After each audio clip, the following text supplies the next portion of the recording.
Do you think the Roman Empire was built solely on might? No, it was built on debt. Think about those famous Roman legions, honorable, disciplined, unstoppable warriors. But behind every helmet, every sword, there was a massive supply chain, insanely complex and expensive. Thousands of people demanded food, weapons, roads, salaries. Horses needed feed, siege equipment needed wood and workers.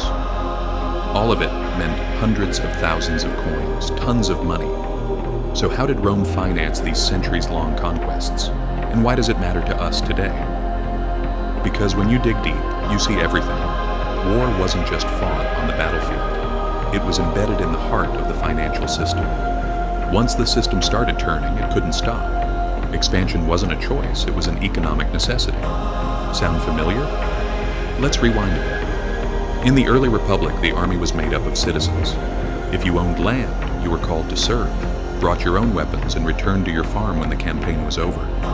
But as the empire grew, wars got longer and farther away. The old system collapsed. It was too hard. You couldn't just grab a spear and go for a year anymore. Professionals were needed. That's when the state stepped in. They started paying soldiers small salaries, enough to ensure loyalty. Then things changed. Conquest became a source of revenue. Every new province meant new taxes, slaves, gold mines, tributes. The cycle fed itself. War paid for more war. But here's the real danger. They didn't rely only on taxes. They took on debt too.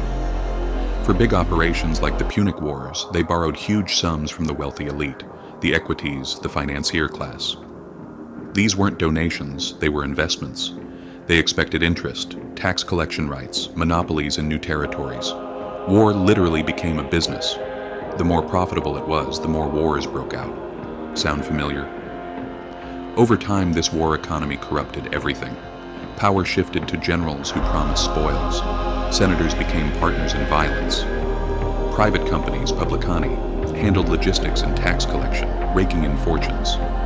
A toga-wearing military-industrial complex.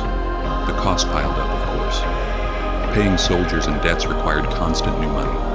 When conquests slowed or rebellions broke out, they resorted to debasing the currency.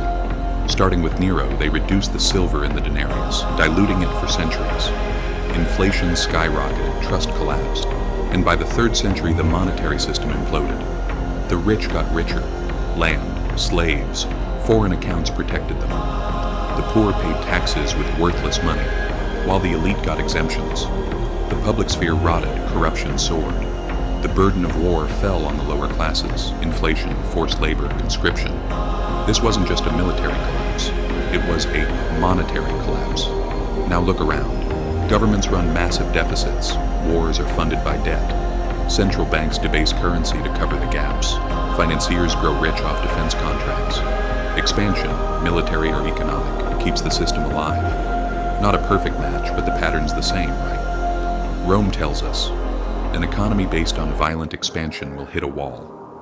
When there's nothing left to conquer, resources run dry. The system turns inward, debt remains, but income dries up.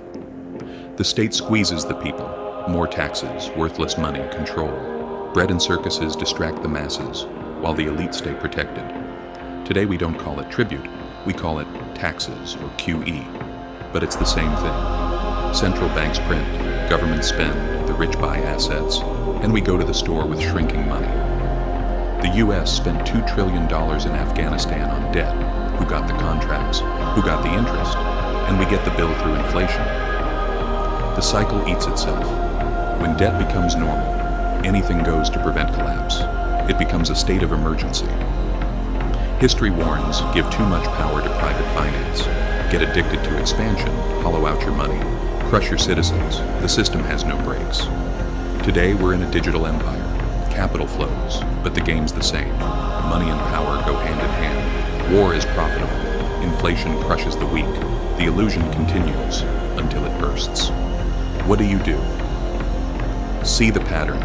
Inflation isn't random, debt isn't freedom. The Stoics said it, it's an illusion. You can't escape the system, but you can understand it and stop playing blind. Build resilience. Read history. Watch for stress signals. Who's profiting while you're confused? This wasn't meant for you to know. Look at the headlines, they say. But now you know, and you can't unlearn it. Financial education is about understanding power, seeing the system. In the next crisis, follow the money. Who's lending? Who's winning? Who's paying? Empires don't fall when gates are breached. They fall when the math breaks and no one fixes it. Did this perspective hit home? Subscribe, and I'll show you history's secrets. Let me know if you need any tweaks or further refinements.